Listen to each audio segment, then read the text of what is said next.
Shalom peuple de Dieu dans le Seigneur, shalom à vous qui nous suivez, peu importe où vous êtes, c'est juste merveilleux de vous savoir nombreux, de vous connecter nombreux et de courir pour venir avec nous dans la présence de Dieu.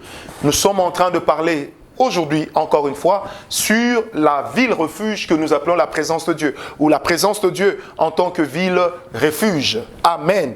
Comment entrer dans la présence de Dieu en tant que ville refuge ? Je répète, comment entrer dans la présence de Dieu? Parce que c'est quand vous êtes dans la ville refuge, comme je l'ai dit dernièrement, c'est quand vous êtes dans la ville refuge que l'Éternel Dieu vous garde, que l'Éternel Dieu vous protège, que l'Éternel Dieu veille sur vous, que l'Éternel Dieu étend sa main sur votre vie, que l'Éternel Dieu étend sa grâce, qu'il la descend non seulement sur vos épaules, il l'établit d'abord dans vos cœurs. Est-ce que quelqu'un m'a compris? Je répète, il la descend dans votre vie, il l'établit dans votre cœur, afin de vous donner le mandat, afin de vous accorder la grâce d'être protégé. Parce que la protection divine ne fonctionnera que lorsque vous serez dans la ville refuge. Dans Nombre 35, la Bible dit ceci, que lorsque vous serez dans la ville refuge, même si vous avez tué quelqu'un volontairement, on ne pourra pas vous poursuivre dedans. Pourquoi on ne peut pas vous poursuivre dans la ville refuge? Parce que simplement, là où Dieu est, personne ne peut lever la main contre vous. Personne ne peut lever la main pour vous avoir. Personne ne peut lever la main pour vous atteindre. Dieu sera pour vous votre protection. C'est pourquoi la parole de Dieu dit ceci, que 1000 tombent à ma gauche, 10 000 à ma droite, je ne serai jamais atteint. Pourquoi je ne serai jamais atteint? Parce que je suis dans la ville refuge qui est la ville de Dieu. Amen. Et quand au-delà de 12 fois, Israël a tourné autour de Jéricho, les vibrations de la présence de Dieu que portait Israël ont commencé à amener les fondations de la ville de Jéricho à bouger, à trembler et à s'écrouler. Je parle au nom de Jésus que les fondations de la ville de tes ennemis s'écroulent. Car les fondations de la ville refuge qui est constituée de la présence de Dieu ne s'écouleront point, car Dieu lui-même est avec toi. Alors, comment entrer dans la ville refuge qu'est la présence de Dieu? Comment entrer dans cette ville refuge? La première des choses, prends conscience que tu as besoin d'être là-bas. Je répète, la première des choses, prends conscience. La Bible dit, prenons cela, j'aime la parole de Dieu. Nombre 35. Nombre 35, nous prenons le verset 6. La Bible dit, parmi les villes que vous donnerez aux Lévites, il y aura 6 villes de refuge où pourra s'enfuir le meurtrier et 42 autres villes. Verset 11. Vous vous établirez des villes qui soient pour vous des villes de refuge, où pourra s'enfuir le meurtrier qui aura tué quelqu'un involontairement. Amen.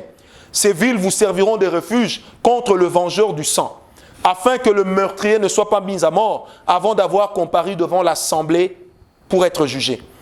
Des villes que vous donnerez, 6 seront pour vous des villes de refuge. Vous donnerez 3 villes au-delà du Jourdain et vous donnerez 3 villes dans le pays de Canaan. Ce sont des villes de refuge. Ces 6 villes serviront de refuge aux enfants d'Israël, à l'étranger et à celui qui demeure au milieu de vous. Là pourra s'enfuir tout homme. Là pourra s'enfuir. Bien-aimé, pour entrer dans la ville refuge, tu dois prendre conscience que tu en as besoin. Tu dois prendre conscience que c'est là-bas le lieu que Dieu a prévu pour toi. Tu dois prendre conscience que ce n'est que là que Dieu te protégera. Tu dois prendre conscience, c'est à cet endroit-là que l'Éternel ôtera la malédiction qui est dans ta vie. Ça, c'est la première des clés. J'en donnerai comme ça 10 ou 12. Donc, la première des clés, c'est prendre conscience que tu as besoin d'entrer là-bas. C'est prendre conscience que tu as besoin de jouir de cette protection divine. C'est de prendre conscience que là, dans la présence de Dieu, c'est là que tu te sentiras bien. C'est là que tu seras à l'aise. Amen. Et sachez-le, quand nous venons dans la présence de Dieu, Dieu n'étant pas perturbé, nous aussi nous devenons imperturbables. La deuxième loi que Dieu applique pour nous, c'est le choix des champs. La deuxième loi qui nous permet, d'entrer dans la ville refuge, c'est le choix des champs. Pourquoi le choix des champs? Parce que la Bible dit Dieu siège au milieu de la louange de son peuple. Amen. Vous savez, des fois Israël entrait dans les villes par des cris de guerre. Mais à Jéricho, Israël faisait le tour. sans cri de guerre, ils ont fait le tour. Pourquoi ils ont fait le tour? Parce qu'ils étaient en méditation. Pourquoi ils ont fait le tour? Parce qu'ils étaient concentrés sur Dieu. Pourquoi ils ont fait le tour? Parce qu'ils savaient que les vibrations de la gloire de Dieu qui descendaient sur eux allaient amener les portes de cette ville à céder, allaient amener la muraille à s'écrouler. Est-ce que quelqu'un m'a compris? C'est pourquoi lorsque nous chantons, lorsque nous venons chez Dieu, le choix de nos louanges, le choix de nos cantiques, ça vaut son pesant d'or. Le choix de nos cantiques, le choix de nos louanges, ça vaut son pesant d'or. Je répète, le choix de nos cantiques, le choix de nos louanges vaut son pesant d'or. Pourquoi et comment ça vaut son pesant d'or? Parce que simplement, lorsque nous adorons, lorsque nous élevons, Dieu se sent concerné, il descend. Dieu se sent. Vous savez, quand Dieu a créé Adam dans le jardin d'Éden, il n'avait pas créé Adam comme un intercesseur. Parce que Dieu ne veut pas que l'homme pêche. Mais il a créé Adam pour deux choses. Comme un ami, mais surtout comme un ami qui sait lui retourner l'adoration. Amen. Et le choix de nos cantiques, le choix de nos paroles, quand nous venons chez Dieu, ça compte. Ça compte énormément. Je répète, ça compte énormément. Tu n'avanceras pas dans la présence de Dieu avec des cantiques toujours. Je me demande, Seigneur, qu'est-ce que j'ai fait pour que tu me rejettes? Je me demande, qu'est-ce que j'ai fait? Celui qui pleure ne prie pas forcément. Celui qui pleure n'est pas forcément exaucé. Lorsque la Bible dit, amenez-moi les pleureuses de la maison d'Israël et qu'elles pleurent sur le sort d'Israël, bien aimé, c'était une forme de malédiction. Cela avait la même image que le cèdre du Liban, sur les branches desquelles venaient atterrir les oiseaux, les vautours. Les vautours. Le vautour. Amen. Tu dois comprendre que la cité refuge, c'est ton lieu de prédilection. Parce que tu es né pour vivre là-bas. Genèse 1, verset 26, Dieu dit, créons l'homme à notre image, à notre ressemblance. Ensuite, il les créa à son image, il les créa hommes et femmes. Amen. Mais il les a créés avec un but: dominer, remplir, se multiplier. Bien-aimés, nous avons été créés à l'image de Dieu. Rattrapons la véritable image de Dieu qui est en nous. Celle que Jésus nous a donnée en mourant à la croix. Et quand nous rattrapons cette image que Jésus nous a donnée en mourant à la croix, la Bible dit dans Romains 8 que nous sommes nés de l'Esprit. Or, ce qui est né de l'Esprit est incorruptible. Mais ce qui est né de la chair est corruptible. Étant nés de l'Esprit, nous sommes et nous devenons incorruptibles. Amen. Tu dois comprendre que la présence de Dieu, c'est ton lieu de prédilection. Amen. C'est ton lieu de prédilection. Tu dois comprendre que la ville refuge, c'est ton lieu de prédilection. Tu dois comprendre que demeurer en Dieu doit être ta place. Ne faisons pas de Dieu ni de sa présence des moments occasionnels prisés, non. Mais n'en faisons pas non plus une habitude, parce que l'habitude tue le sacré. Je répète, l'habitude tue le sacré. Quelquefois, les gens avec qui vous avez mangé, qui vous ont entendu bâiller, qui vous ont entendu rôter, quelquefois les gens avec qui vous avez dormi, qui vous ont entendu ronfler, ont fini par oublier que celui qui ronfle à côté de moi, c'est le Moïse de ma vie. On finit par oublier que celui qui ronfle à côté de moi, c'est le Élie qui me laissera le manteau. On finit par oublier que j'aime Dieu, que le Pierre que je vois nu en train de pêcher le poisson la nuit, c'est à lui que Christ a remis les clés de l'église. Quelquefois, à cause de l'habitude, des gens comme Barnabas ont oublié que c'est à Paul que Dieu avait donné l'autorité dans leur mission. Parce qu'ils croyaient qu'il était irremplaçable. Silas est venu après lui. Apollos est venu après lui. L'œuvre a continué. L'habitude a amené certaines personnes à croire qu'ils avaient le leader dans leur cœur et qu'ils avaient le leader dans leur poche. C'est comme ça que ça nous est tous arrivé à un moment de nos vies d'avoir des fils spirituels qui intimidaient les autres, qui pouvaient dire aux autres, si on te met à la modération, c'est parce que j'ai demandé. Si on te met à la prédication, c'est parce que j'ai demandé. Tout ce que moi j'ai dit, le vieux fait. Détrompez-vous. Lorsque Élisée commence à oublier que c'est de Élie que vient son élection. Est-ce que vous m'avez compris? Parce que la double portion de Élisée, cette double portion ne venait pas de Dieu, mais elle venait de Élie. L'appel d'Élisée venait de Dieu, parce que c'est Dieu qui a pointé Élisée. Élie est venu prendre Élisée. Élisée a marché avec Élie durant des années pour apprendre comment servir Dieu. Quand Élisée a appris comment servir Dieu, il n'est pas parti. Il est resté au pied d'Élie, au point que lorsqu'un jour le roi posera la question, mais c'est qui cet homme qui révèle ce qui se passe chez moi? La Bible dit ceci, on répondit au roi, c'est le travailleur d'Élie, c'est celui qui versait de l'eau entre ses mains. Amen. Il faut que chaque Élisée sache qui est son Élie, parce que c'est de lui que viendra la double portion. Il faut que chaque Barnabas sache qui est son Paul. Parce qu'on parlera de Barnabas aux côtés de Paul, on ne parlera jamais de Paul aux côtés de Barnabas. Il faut que chaque Joab sache que le roi c'est David. Il faut que chaque Abinadab et chaque Eliab sache que malgré qu'ils soient des géants, Dieu avait choisi l'homme qui semblait n'être rien du tout. Est-ce que quelqu'un m'a donné un amen très bien? C'est pourquoi tu liras de l'agitation dans le camp de tes ennemis.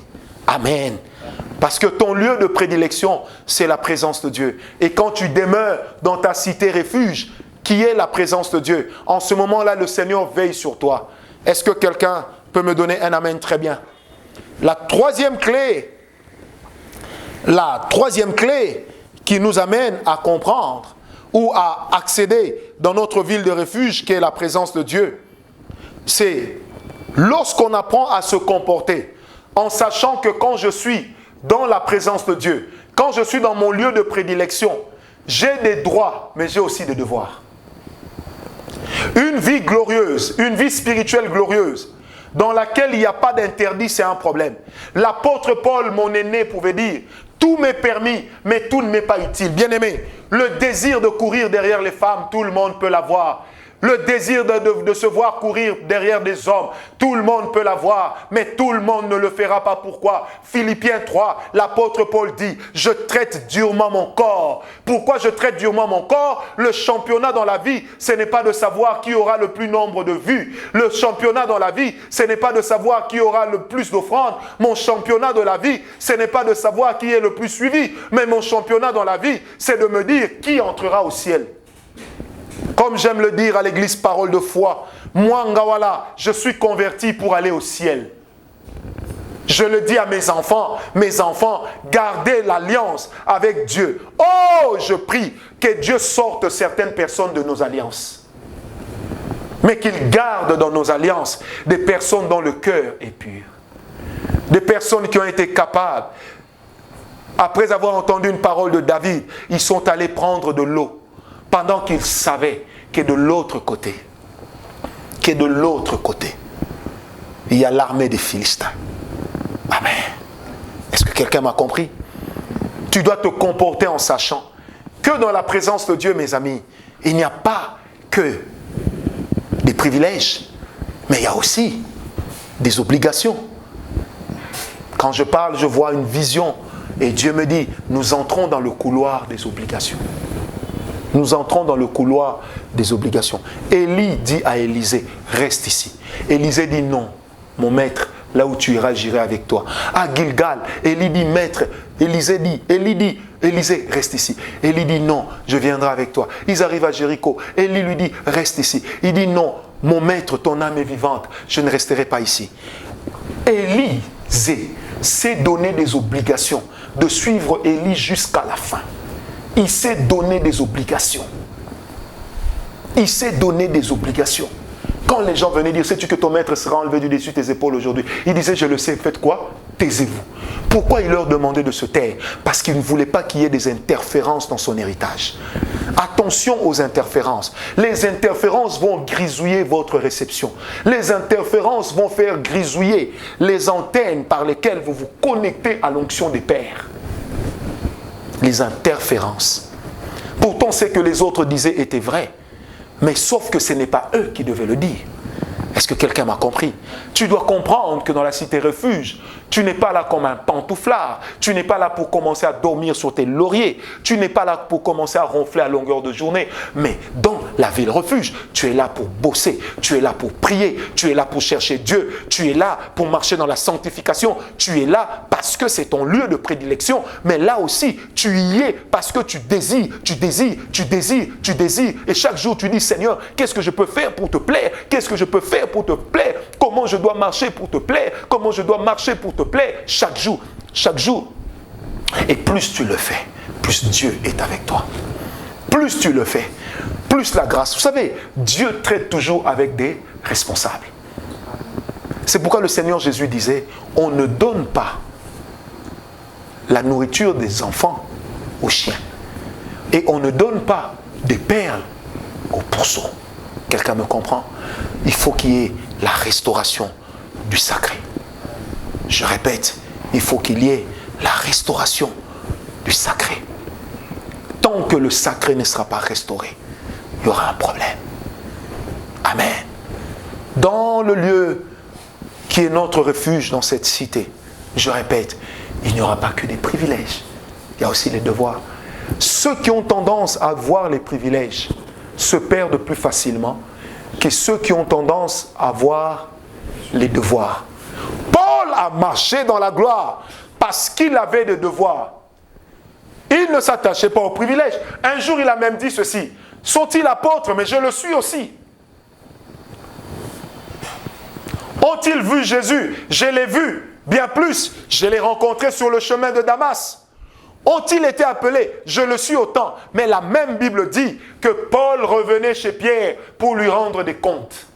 Parce qu'il se disait, c'est mon devoir. Et pourtant, lorsque l'apôtre Pierre parle de Paul, il dit, Paul, cet homme est comme un génie. Et ses écrits ne sont pas faciles à déceler. Il loue Paul, mais Paul se donne toujours le devoir d'obéir à ce que Pierre donnait comme ordre à l'Église. Il se donne le devoir d'aller toujours rendre des comptes à Jérusalem, même quand il se trouvait ailleurs. Même quand il s'est trouvé là où à Antioche, bien aimé, où il a passé des années, quand il a fini sa mission, il est retourné au pied de Pierre et il est venu dire à Pierre, Maître, regarde, Dieu a fait ça, ça, ça. Parce que Paul savait que Pierre a les clés du royaume. Il a l'autorité. Bien-aimés, et l'autorité, quand nous sommes dans la cité des refuges, c'est de savoir, nous sommes dans Acte 2, que même le jour où les gens ont parlé en langue, les autres disciples n'ont pas ouvert la bouche pour aller répondre à ceux qui étaient là. Mais c'est Pierre qui l'a fait. Et la Bible dit derrière Pierre, il y avait Jean, il y avait Jacques. Et derrière les deux, il y avait les autres. Mais d'abord, Pierre était devant. Là où il n'y a pas le respect de la hiérarchie, on n'entre pas dans la cité refuge. Là où il n'y a pas la crainte de Dieu et la crainte de l'homme de Dieu, on n'entre pas dans la cité refuge. Que les bêtises que vous voyez, que les sottises que vous entendez sur les serviteurs de Dieu ne vous amènent pas à croire que Dieu a abandonné tous ses serviteurs. Non, il y en a que Dieu continue à protéger. Il y en a que Dieu continue à garder. Il y en a sur qui Dieu continue encore à veiller. Il y en a sur qui Dieu a dit, je te protégerai, je te garderai, je veillerai sur toi. Ma parole ne s'éloignera point de ta bouche, ni de la bouche de ta descendance avec toi. Dieu l'a dit et Dieu le fera. Dans la ville refuge, il n'y a pas que des privilèges, mais il y a aussi des responsabilités. Et c'est souvent la responsabilité que les gens ne veulent pas partager. Tu dors, tu n'as pas de vie de prière, mais tu veux que l'onction soit là. Tu dors, tu ne médites pas la parole de Dieu, mais tu veux que l'onction t'accompagne. Non, frère, la foi se bâtit dans la prière. La foi se bâtit dans la parole de Dieu. Et lorsque tu es en contact avec la parole de Dieu, lorsque tu es en contact avec la prière, la Bible dit que nous sommes transformés par la même image, de gloire en gloire, comme par le Seigneur l'Esprit. Eh bien, qu'est-ce à dire? Que lorsque j'observe Dieu, en réalité, la gloire qui se reflète est en train de transformer ma vie. Elle est en train de transformer mon cœur. Parce qu'à chaque fois que je suis dans la présence de Dieu, Il y a quelque chose qui meurt en moi. Il y a quelque chose de Dieu qui vient vivre en moi. Parce qu'en moi, il y a des pannes. En moi, il y a des défauts. En moi, il y a des désirs charnels. En moi, il y a des fois le désir de compromis. En moi, j'ai failli déjà compromettre une fois, 2 fois, je ne sais. En moi, frère, il y a ces choses. Mais quand je viens dans la prière, dans la présence de Dieu, et que le Seigneur se rapproche de moi, il extirpe de moi ses désirs. Il met en moi le désir de prière. Il met en moi le désir de sa présence. Il met en moi le désir de le rechercher. Bien-aimé, parce qu'il est écrit, cherchez l'Éternel et vous vivrez.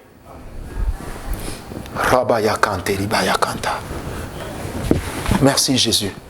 Cherchez l'Éternel et vous vivrez. Dieu est puissant, Dieu est vivant, Dieu est vrai. Demande à Dieu, je ne sais pas pourquoi je le dis, demande à Dieu, quels sont mes interdits? Seigneur, qu'est-ce que tu ne veux pas qu'il m'arrive dans la vie? Qu'est-ce que tu ne voudrais jamais me voir faire? Que je sache que même si je suis à 2 pas de le faire, que je ne puisse pas m'y plonger. Même si je suis à 2 pas de me corrompre, que je ne puisse pas trahir ma femme.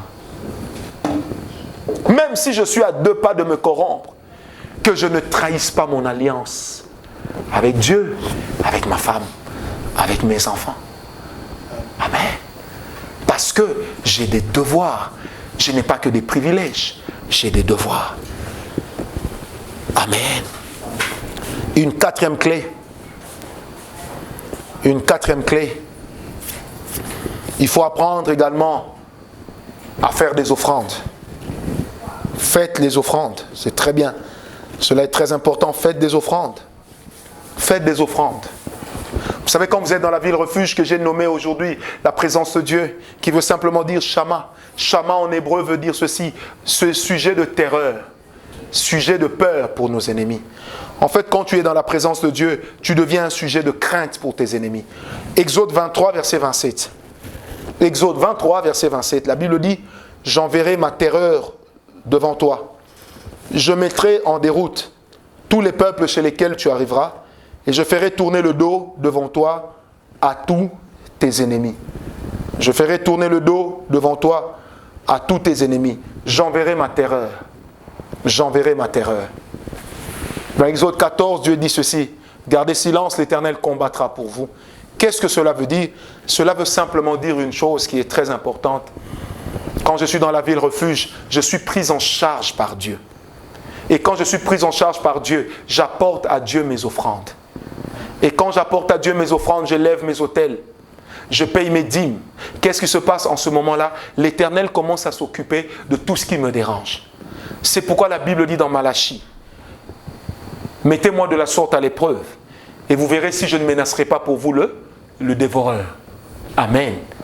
La Bible dit également, nous sommes dans Daniel 9, verset 27, lorsque l'Antéchrist viendra, la première chose qu'il voudra, que lorsque l'esprit de l'Antéchrist viendra, la première des choses qu'il voudra faire, ce sera faire taire les offrandes, les sacrifices dans les églises. Pourquoi il le fera? Parce qu'il sait que nos offrandes constituent également une arme dans la prière.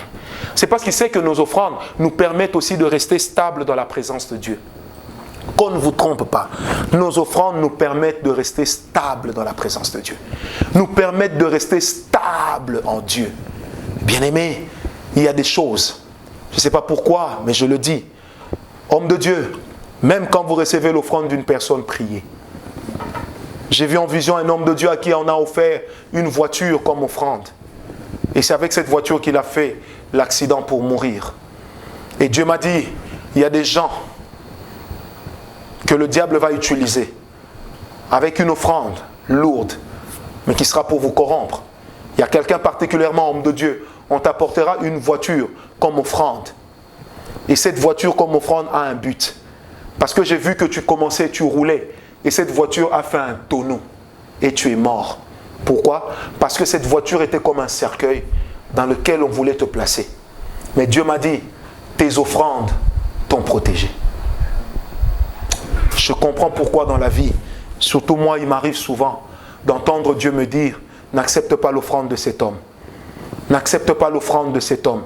J'entends souvent Dieu me le dire. N'accepte pas l'offrande de cet homme. Un jour, j'ai été chez quelqu'un, mes amis. J'étais fauché comme un rat d'église. Cette personne m'a remis $5 000. C'était alléchant. ma voiture fumait comme la nuée de l'Éternel qui remplissait le temple. Mais ce jour-là et en ce moment-là, qu'arriva-t-il? Je vis en vision. Le Seigneur me dit, ne prends pas, cet argent est souillé. Vous savez, aujourd'hui, plus de 12 ans ou 10 ans plus tard, quand cette personne me voit, elle me répète toujours, tu es un véritable serviteur de Dieu. Je l'ai su le jour où tu as refusé mon argent. Chers amis serviteurs de Dieu, toutes les offrandes que nous recevons, Dieu n'est pas toujours derrière. Toutes les personnes qui sont désireuses de nous faire du bien ne sont pas toujours envoyées par Dieu. Toutes les personnes qui viennent pour notre guérison ne sont pas toujours envoyées par Dieu. Certaines personnes viennent parce qu'envoyées par le diable pour pouvoir nous atteindre. Et ils passent par des offrandes. Faites très attention. L'offrande est quelque chose de sacré. L'offrande est quelque chose de pur.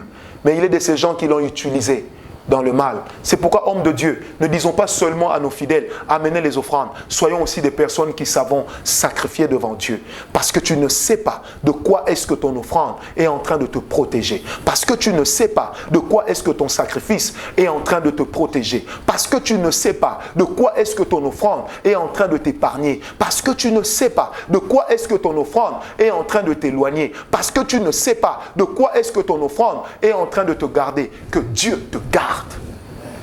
C'est pourquoi, frère, quand ton cœur n'est pas à l'aise d'aller manger chez une personne, n'y va pas.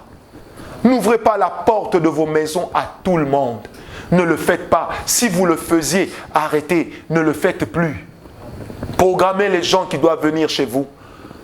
Dites à Dieu, Seigneur, les gens qui veulent amener des offrandes impures, qu'ils n'entrent pas dans ma maison, qu'ils n'entrent pas dans ma résidence, qu'ils n'entrent pas dans ma cité, qu'ils n'entrent pas dans ma ville, au nom de Jésus. Mais qu'est-ce qui te protégera? Autel contre autel, offrande contre offrande, sacrifice contre sacrifice. Si eux, ils vont sacrifier au diable, nous nous sacrifions à Jésus. Nous apportons nos offrandes à Jésus. Et nous savons que notre Dieu, il mérite plus que le gouverneur de notre ville. Nous ne lui apporterons pas des animaux chétifs, ni maladifs, mais nous lui apporterons des animaux en pleine forme. Nous lui apporterons des animaux qui marchent avec Dieu. Est-ce que quelqu'un m'a compris? Nous lui apporterons des animaux qui marchent avec Dieu. Nous lui apporterons des animaux qui ont la grâce et la graisse. Amen. Amen. Vous savez pourquoi est-ce que les 450 prophètes de Baal ne pouvaient pas vaincre Élie dans 1 Roi 18? Parce que Élie leur a dit, allons sur le mont Carmel. C'est Élie qui a choisi le Carmel. Parce que Élie avait l'habitude de prier au Carmel. Or, le lieu que vous avez consacré à Dieu, par vos sacrifices et par vos offrandes, c'est un lieu qui appartient à Dieu. Et lorsqu'il les amène là-bas, l'autel consacre toujours le lieu au Dieu auquel on l'a élevé. C'est pourquoi lorsque Akab devient roi, qu'il épouse Jézabel, qu'est-ce qui se passe? Jézabel amène à ce qu'on puisse élever des hauts lieux, afin que ces dieux à elle se manifestent, Baal.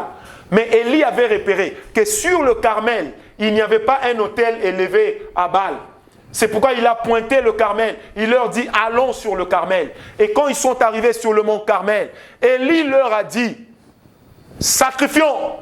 On verra quel Dieu répondra. Élie les avait piégés parce que là où Élie les a amenés, c'est là où Élie venait rencontrer son Dieu. Là où Élie les a amenés, c'est là où Dieu parlait souvent à Élie. Ils ont imploré leur Dieu. Ils se sont fait des incisions. Retenez ceci. S'ils ont imploré leur Dieu, c'est qu'en fait leur Dieu avait l'habitude de leur répondre. S'ils se sont fait des incisions, c'est parce que ces gens étaient spirituels et ils savaient que dans le monde spirituel, le plus grand sacrifice, c'est celui du sang. Car celui qui sacrifie le sang fait reculer la sentence. C'est pourquoi pour reculer la sentence de notre mort, Dieu nous a donné le sang de son Fils Jésus-Christ par lequel nous avons été sauvés. Et Golgotha était comme l'autel sur lequel le Fils de l'homme a été sacrifié. Et la Bible dit, tu n'as créé ni offrande, ni holocauste, mais tu m'as créé un corps. Dieu lui a créé un corps pour qu'il soit le sacrifice expiatoire par lequel nous pourrions entrer dans la présence de Dieu, par lequel nous pourrions voir la gloire de Dieu, par lequel nous pourrions bénéficier de la puissance de Jésus. Est-ce que quelqu'un me donne un amen? Ils ont imploré. Ils ont imploré. Leur Dieu n'est pas descendu. Pourquoi? Parce que le lieu du Carmel était le lieu de la présence de Dieu. Parce que le lieu du Carmel, c'était le lieu du rendez-vous divin. Parce que le lieu du Carmel, j'aimerais dire à ces gens qui viennent jeter des fétiches devant des églises, à ces gens qui envoient des esprits des serpents et qui viennent les établir sur les estrades de certaines églises afin de souiller l'église. Tant que sur ces lieux-là, l'autel de Jésus a été élevé, sachez-le, vous ferez des incisions, mais la présence de Dieu ne partira pas parce que l'autel est resté pur. Est-ce que quelqu'un m'a compris? Alléluia. Et quand Dieu s'est levé, en agréant le sacrifice, les prophètes de Baal ont été mis à mort. Je prie Dieu en ce moment que dans ta vie, tous ceux qui se sont élevés comme des prophètes de Baal, tous ceux qui ont parlé comme des prophètes de Baal, tous ceux qui ont sacrifié contre toi comme des prophètes de Baal, ils ne te sortiront pas de la présence de Dieu. Ils ont dit corrompons-le. Corrompons-le. Que sa femme tombe malade. Corrompons-les. Nous aurons de quoi nous moquer. Nous aurons de quoi prouver que Dieu n'est plus avec lui. Tous ceux qui ont pensé comme ça, l'Éternel les jugera avec sévérité. Parce que, tant que c'est des gens auxquels vous avez déjà fait du bien une fois, votre bénédiction parlera pour vous. Mais là où Dieu regarde, ça veut dire que de l'autre côté, Dieu a donné le dos. Dieu a donné le dos. Amen. Que le nom du Seigneur Jésus soit glorifié. Amen. Amen. Amen. Oh, j'aime Dieu. Une autre chose, pour bien demeurer et entrer dans ce lieu que nous appelons la cité refuge de la présence de Dieu, c'est d'apprendre à parler de Dieu et à parler de sa présence. Vous savez, dans la vie, mes amis, quand vous rencontrez des hommes qui parlent toujours des autres, c'est qu'en réalité, c'est des gens qui n'ont pas une intimité avec Dieu. Une personne qui a les informations du ciel ne divulgue que les informations du ciel. Il n'est pas pour dire, j'ai des dossiers. Moi, je sais, c'est que qui a fait, c'est que qui a fait quoi. Une personne qui a les informations du ciel n'a pas le langage pour dire, je sais comment couler les gens. Une personne qui a les informations du ciel a le langage qui dit, je sais comment amener les autres chez Dieu. Parce que le but divin, c'est de nous amener chez Dieu. Le but divin, c'est de nous conduire dans la présence de Dieu. Parce que le but divin, c'est de nous ancrer en Dieu. Le but divin n'est pas de nous détruire. Est-ce que quelqu'un m'a compris? Parlons de Dieu à longueur de journée. Bien-aimés, prenez avec moi 1 Samuel 19. Que faisaient les gens à Naïoth de Rama? La Bible dit, lorsque Saül était en train de poursuivre David, David est entré à Naïoth de Rama, là où Samuel résidait sous les chaînes de Mamré. Saül l'y a suivi. La Bible dit, quand Saül est entré dans cet environnement, l'esprit prophétique l'a saisi. La Bible dit, il est entré en transe, il a enlevé ses habits, il a prophétisé. Certainement qu'en prophétisant, ça c'est moi qui pense, il était en train de dire, où est David? Ça sera lui le prochain roi après moi. Où est David? Ça sera lui le prochain grand après moi. Il n'aura pas à forcer. Même quand tu connaîtras des temps d'humiliation, l'Éternel viendra toujours pour te relever. Même quand tu auras connu des temps d'humiliation, l'Éternel viendra toujours pour te sortir de là. Certainement. Parce que l'esprit prophétique était là, était là, était là. Et quand l'esprit prophétique s'est retiré, Saül s'est aussi retiré. Parlons de Dieu. À Naïoth de Rama, on ne s'appelait pas au téléphone pour commencer à se critiquer.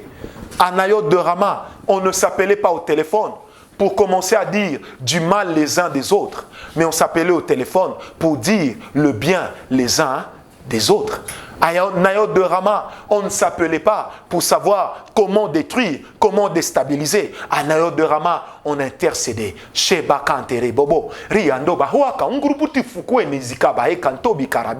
ce que les gens faisaient à Naïoth de Rama. Ils shindababaient, ils rokobabaient, ils vibraient dans la prière. Bien-aimés, toute alliance, toute compagnie qui ne vous amène qu'à parler des autres est déjà un environnement sorcellérique. toute alliance, tout environnement qui ne vous amène qu'à critiquer votre leader, à critiquer vos pasteurs, à critiquer vos églises, tout ce genre d'endroit, vous ne le savez peut-être pas, je parle en prophète, c'est en train de diminuer la taille de votre héritage et bientôt, vous n'aurez plus d'héritage avec les saints. Est-ce que quelqu'un m'a compris? Bientôt, vous n'aurez plus l'héritage avec les justes. Bientôt, vous n'aurez plus d'héritage avec ceux qui servent Dieu en esprit et en vérité. Que la grâce de Dieu vienne au rendez-vous d'une personne. Que la grâce de Dieu intervienne au rendez-vous d'une personne. C'est pourquoi la Bible dit, ils te feront la guerre, mais ils ne te vaincront jamais. Pourquoi ils ne te vaincront jamais? Parce que pendant que vous parlez de tel pour le détruire, lui il est en train de parler de Dieu et à un moment l'information arrivera au ciel et le ciel verra qu'on est en train de parler de l'ami de Dieu. C'est alors que Akan, c'est alors que les fils de Corée connaîtront que Dieu est avec Moïse. C'est même là que Aaron et Myriam verront que Dieu est avec Moïse. Ne faites jamais de la présence de Dieu une habitude. Ne faites jamais des choses de Dieu une habitude. Faites toujours des choses de Dieu le sujet de votre passion. Faites toujours des choses de Dieu le sujet de votre bonheur. Faites toujours des choses de Dieu le sujet de ce qui peut vous amener dans la grâce, de ce qui peut vous amener dans la profondeur, de ce qui peut vous amener à explorer des chantiers qui sont restés jusque-là inexplorés. Et cela dans le nom de Jésus. Amen. J'ai dit dans le nom de Jésus. Une autre chose, je pense que c'est la dernière clé à cause du temps, c'est d'apprendre. Il faut désirer être un canal de bénédiction pour les autres. Il faut désirer aimer que Dieu vous parle. Pas pour détruire. Vous savez, j'ai aimé quelque chose que j'ai vu. Sur Facebook, quelqu'un a écrit: le but de la prière et de la révélation, ce n'est pas que Dieu vous révèle d'abord les choses cachées dans la vie des autres. C'est que Dieu vous révèle les mystères cachés de la présence de Dieu. Parce que notre but, ce n'est pas d'être informé sur qui a fait quoi. Notre but, c'est d'être informé sur qu'est-ce que Dieu va faire après ces moments.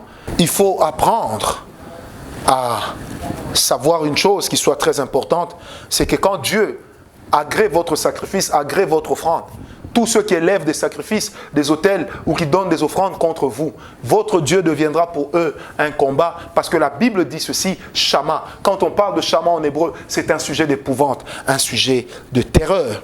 Amen. Il faut chercher également à être pour les autres un objet de bénédiction, une occasion de bénédiction. Ne soyez pas pour les autres une occasion de chute. Soyez une occasion de bénédiction. Ne soyez pas de ceux qui disent si je chute, je ne chuterai pas seul, je chuterai avec les autres. C'est ça le cœur du diable, c'est ça le cœur de Satan. Une personne qui n'a qu'une pensée, si moi je dois tomber, il faut que tout le monde tombe avec moi. C'est la même pensée que le diable avait eue. Il voulait se rebeller contre Dieu, mais il est allé appâter les autres anges. Bien-aimés, Dieu merci, il y aura toujours un Michael, un Gabriel, il y aura toujours des autres anges qui tiendront et qui diront non au diable, nous ne te suivrons pas. Bien-aimés, d'où viennent les démons? Ils ne viennent pas d'une pensée qu'ils ont créée, mais ils viennent d'une pensée à laquelle ils ont adhéré.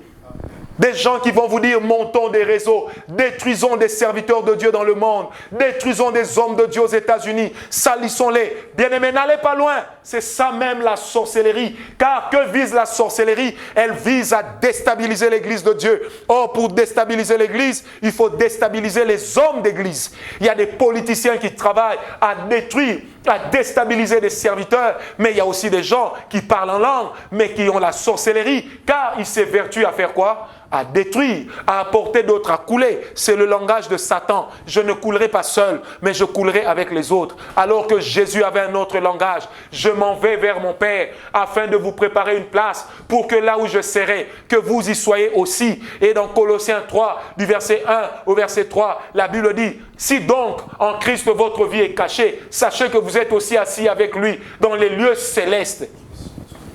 Ma prière n'est pas de m'asseoir avec l'autre. Non, ma prière c'est de m'asseoir avec Christ dans les lieux célestes. C'est pourquoi il a dit dans sa parole: je suis venu afin que mes brebis aient la vie et que cette vie, il l'ait en abondance. Mais de l'autre côté, la Bible dit: le diable ne vient que pour détruire, voler et égorger. Amen. Le diable vient pour une mission: entraîner les gens dans sa chute. il fume, il boit, il dit qu'il prie. Quand tu vois ça, tu dis, c'est que Dieu n'exauce plus, c'est que Dieu n'est pas dans ces choses, je peux mener une vie d'impudicité. Il y en a même qui disent, j'ai des versets qui montrent que si tu vis dans l'impudicité, tout ira bien. Ce n'est pas de Dieu ces versets-là. Je répète, ces versets ne sont pas de Dieu. Ce sont des versets qui ne sont pas de Dieu. Parce qu'un verset que vous sortez de son contexte devient une déformation. Un verset que vous sortez de son environnement devient une déformation. Dieu nous a formés, Dieu nous équipe, non pas en fonction de ce que nous voulons, mais en fonction de ce que lui a prévu, non pas en fonction de ce que nous cherchons, mais en fonction de ce que lui a déjà armé, que lui, les choses auxquelles il a déjà pensé. C'est pourquoi la Bible dit, car c'est que Dieu a appelé, il les a aussi prédestinés. Amen. Est-ce que quelqu'un m'a compris? Cherchez à être une occasion de bénédiction pour les autres. Ne soyez pas une occasion de malédiction pour les autres.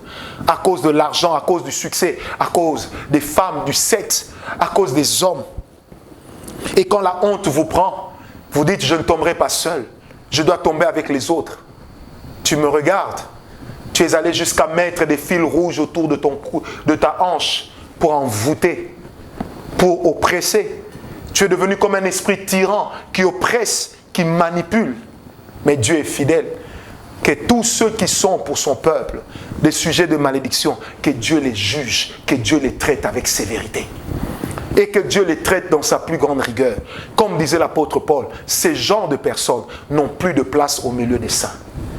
Ce genre de personnes n'ont plus de place au milieu des saints, car ils veulent amener les Galates qui ont commencé par l'esprit à terminer dans la chair. C'est pourquoi l'apôtre Paul parle d'un ensorcellement. Or, c'est quoi le but d'un ensorcellement ou d'un envoûtement? C'est d'amener une personne à se déconnecter de Dieu. Et une fois que la personne est déconnectée de Dieu, on commence à manipuler sa personnalité. On commence à manipuler son caractère. On commence à manipuler son comportement. Cette année-ci, écoutez cette prophétie, Dieu mettra à nu dans les églises ce genre de personnes. Parce qu'après, il y a un grand déferlement de puissance. Nous allons traverser des zones de turbulence dans lesquelles nous nous trouvons déjà. Mais quand nous sortirons de la zone de turbulence, c'est Dieu qui sera vainqueur. Amen. Amen. La foi a l'assurance, même au milieu de l'incertitude. La foi donne de l'assurance, même au milieu de l'incertitude. Nous avons des garanties que nous ne pouvons pas expliquer que nous réussirons. Pourquoi? Parce que nous croyons en Dieu. Et la Bible dit que celui qui croit en Dieu, celui qui a la foi, Dieu, il est agréable à qui? À Dieu. Avoir la foi, c'est donner à Dieu l'opportunité de travailler. Parce que la Bible dit ceci, qu'il est le rémunérateur de ceux qui le cherchent. Donc Dieu paye les gens qui le cherchent. Dieu paye les gens qui ont la foi. Dieu paye les gens qui ont la grâce. Dieu paye les gens qui croient, mais qui marchent aussi dans la pureté. Croyez, marchez dans la pureté. Croyez, marchez dans la pureté. Je répète, croyez, marchez dans la pureté, vous entrerez dans la ville ou la cité refuge. Amen. Et cela est important. Donc parler de Dieu, parler de sa présence, désirer être une occasion de bénédiction pour les autres. Évitez de faire de Dieu une habitude. Bien-aimé, l'habitude tue le sacré. Quand vous faites de Dieu une habitude, l'habitude finit toujours par vous ruiner à la fin. Bien-aimé, le diable ne fait pas crédit. Et si le diable t'a fait crédit de $100, il te réclamera $1 million. Parce que le diable est un mauvais. Le diable, c'est le plus mauvais de tous les banquiers qui existent. Le diable est pire que Bindo, qui vous dira, mettez $10, vous aurez 100 millions. Bien-aimé, pire, il y a des gens qui se sont enrichis en gagnant au loto. Mais dites-moi, qui est demeuré riche avec l'argent du loto? Personne. Parce que tout ce que le diable vous vend, c'est de l'illusion. Alors que ce que Dieu vous donne, c'est la grâce. Ce que Dieu vous donne, c'est la réalité. Ce que Dieu vous donne vous amènera au ciel.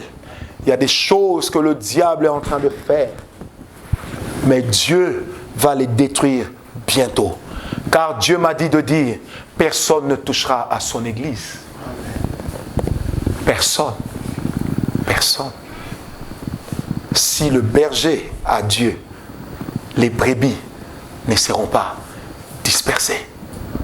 Je répète, si le berger est avec Dieu, les brebis ne seront pas dispersées. Écoutez ce qui va arriver.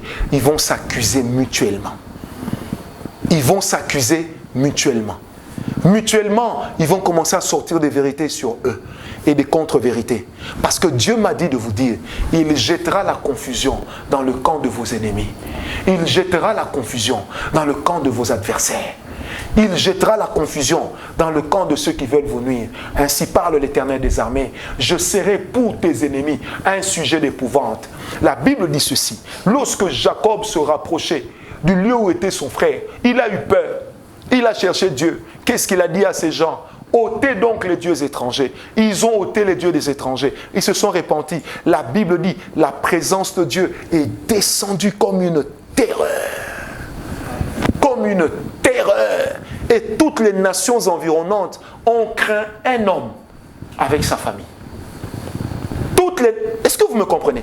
Toutes les nations environnantes ont craint un homme avec sa famille. Vous n'avez pas besoin d'être nombreux, mais un homme avec sa famille.